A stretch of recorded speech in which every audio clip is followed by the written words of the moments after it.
What's up, guys? So today I'm coming to you from what is probably one of my top 5 favorite places on this earth, my CrossFit gym. And the reason I'm filming this video here is because what I want to talk about today is the motivation that we bring to working out. And the reason I'm talking about this is because I think it's really important, and I've seen it affect the lives of people I care about and love. And if it's affecting your life, it could be a detriment to you. And the way I look at it is that there's basically 4 main reasons that we start exercising for.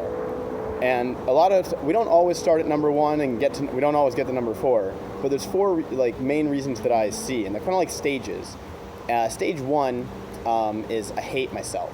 So a lot of people started exercising at whatever point in their life when they were really low and they really didn't have much other choice. Life wasn't going well, they're depressed, whatever. For some people it might have been life or death. Their health gets to a point where they just absolutely have to start exercising. But they're coming from a place to exercise of, I'm not good enough, I fucking hate myself, and I need to change and like what I see better in the mirror.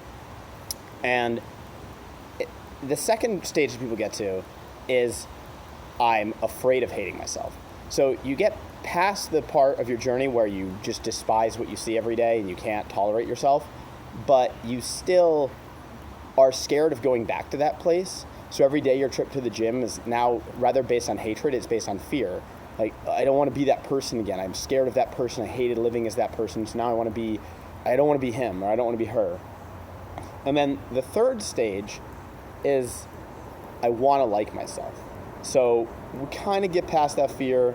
We're a little bit more used to our new self, but we really want to like ourselves better. We still feel like not quite good enough. I've come a long way, but I really want to like myself. I want to, you might be comparing to other people, seeing others and thinking that they really like themselves, which good chance they don't.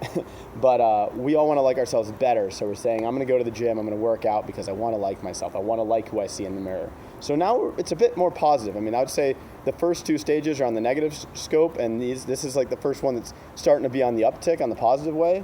But the place that I think we all really want to get to is I work out because I love myself.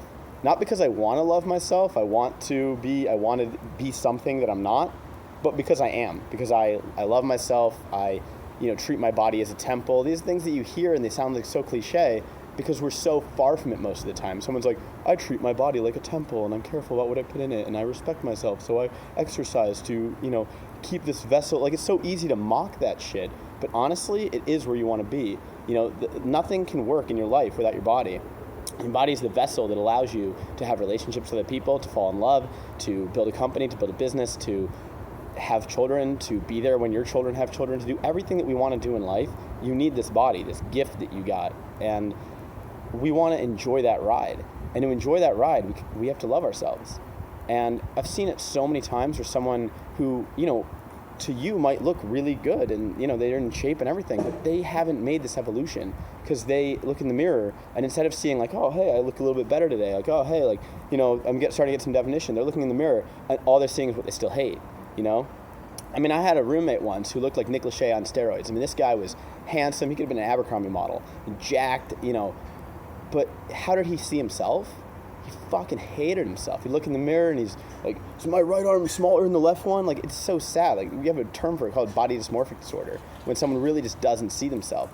And the reason I'm talking about the different categories of, your motivation for going to the gym is because until you understand them, you can't really work on them. Like, you'll make some positive changes just de facto because you will look better. So you'll start to see yourself and see yourself looking better and your mood will start to shift. But having that awareness of where the stages lie and where we want to be can help us say, when we do look in the mirror after a hard workout and we're still being critical of ourselves, like, where does this come from? Does this come from loving myself? Probably not. Does this come from hating myself? Maybe. How hard are you being on yourself? Maybe it's coming from hating yourself. Maybe it's because you're scared that this part of yourself that you don't like is somehow going to take over the rest and you're going to get more of these parts of yourself you don't like and become more of what you don't want to be. Or maybe you're in the stage where you're like, oh, I just want to get rid of this because I want to love myself. But we love ourselves for the journey that we're taking and the progress that we're making, not for the destination. Because if you're saying, I'm going to love myself when I get somewhere, well, here's a clue. You're never going to be somewhere. You're always on the journey. No matter how good you are, you don't want to stop growing. Because anytime you stop growing, you start shifting and falling down. So you can't say, I need to solve this before I love myself. It's loving yourself is the path that we want to be on, because we always want to be growing, improving, and getting better. So just having that awareness of the different stages and keeping them in your mind when you assess your workouts, when you assess your appearance, your weight, your body mass, whatever it is, just kind of trying to analyze, where's my motivation coming from? Because a lot of people do get good results with unhealthy motivations, but it's not a fun way to go through life. And the other thing is, if you hate yourself, if that's your motivation, or you're in fear because you don't want to hate yourself again, these things aren't really sustainable. At a certain point, it's too much pressure. You still aren't happy when you're going to sleep at night. You're still not happy when you're waking up in the morning. And as long as those things are the case, at a certain point, you want to be happy. You want to start to like yourself. So what happens when you do start to like yourself, but you don't know how to use liking yourself as a motivation to, treat your body well, eat right, exercise, because all those things in your life always came from a negative place, a place of hating yourself, well, then we'd stop doing those things. Because you're like, you know what? Going to the gym or eating healthy might remind you of the time in your life when you hated yourself, because that's what you did because you hated yourself. So now you finally look like what you see a little bit better, you feel better, and you say, okay, I don't hate myself anymore. And boom, the motivation's gone, because you never learned how to motivate yourself out of love. So this shift is important, because we've all had friends and probably seen in our own lives people who will start getting into shape, start getting a healthy lifestyle, and they like it, and there's so many positive changes. But then what happens? One day you wake up and you're looking like, how the fuck was I ever that person? How did I used to do it? And the reason that happens is because you used to do it by beating yourself up. And when you stop beating yourself up, that motivation was gone. So really try to make that shift of doing it out of love, doing it because this is how I treat myself, because I love myself, because I respect myself, and I want to build a life. Think about your goals. Think about how healthy you want to be as a partner to the person that you're going to spend your life with, or whatever it is. How healthy you want to be as a parent to your children, what kind of role model you want to be, how healthy you want to be to grow your business if you have something that you're working on, or how healthy you want to be to do whatever your little impact is in the world. To make your voice heard, you need to be alive. So do it out of love instead of out of hate, and I think that you can do it a lot happier.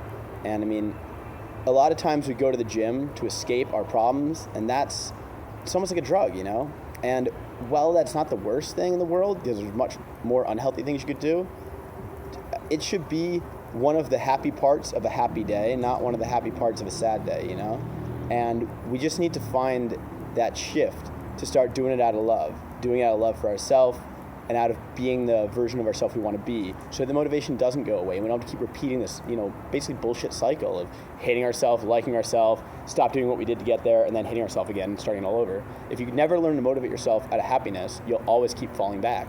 And falling back down is not that fun. And we don't fail as long as we pick ourselves back up, but it is pretty aggravating to keep failing in the same way every time. And the reason that happens is because we never learn how to motivate ourselves out of a positive way. We never learn to take loving ourselves, respecting ourselves, and use that for the motivation. So that's the shift that I want to encourage people today to really think about. And just when you find yourself being critical, when you find yourself being scared, when you find yourself wishing you were some way that you're not, be aware of that shit. It's not a joke. It will affect your whole life. And I'm talking about the gym because I think it's the best metaphor for this phenomenon, but these are the underlying traits of motivation for all activities in life for the most part. So be aware of what's motivating you, and try to figure out how you can use loving yourself, respecting yourself, and the goals that you want to do that benefit the other people that you care about and love in your life. Try to find the motivation from those places, because I think you'll have better results and just be happier overall. So thanks for listening, and I hope that's useful to you. Have a good day.